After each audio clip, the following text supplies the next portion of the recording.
Bien-aimés de Dieu, je vous salue.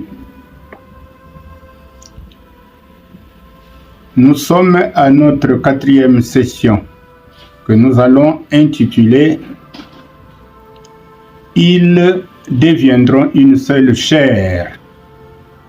Nous sommes toujours dans le fondement du couple et vous êtes sans ignorer que c'est Genèse chapitre 2 verset 24 qui est le texte fondateur de l'union conjugale.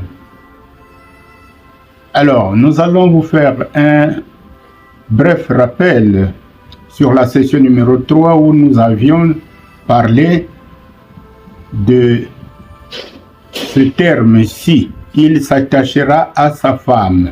Donc, l'homme s'attachera à sa femme. Et au cours de cette session, nous vous avions dit ceci, que l'attachement a le sens de vivre ensemble. L'attachement de l'homme à la femme et de la femme à l'homme est une notion composite qui renferme des valeurs d'amour, de tendresse, d'attention et de respect des aspirations et des besoins de l'autre.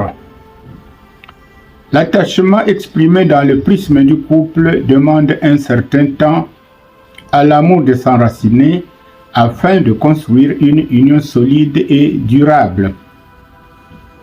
Pour cela, chaque époux se doit d'apprivoiser son désir et laisser le temps à l'amour de construire l'union.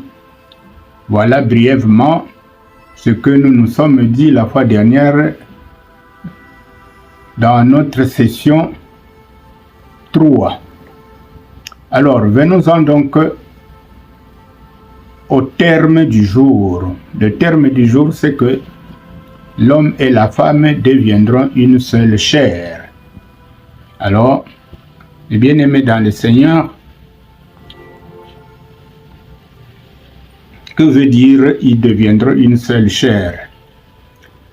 Devenir une seule chair ou former une seule personne, quand l'homme et la femme vivent ensemble, est une expression biblique qui désigne l'unité de corps entre l'homme et la femme, et par conséquent fait allusion à l'acte sexuel.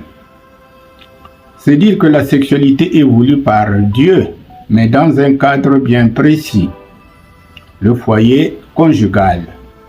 Hors du foyer, on parle d'immoralité.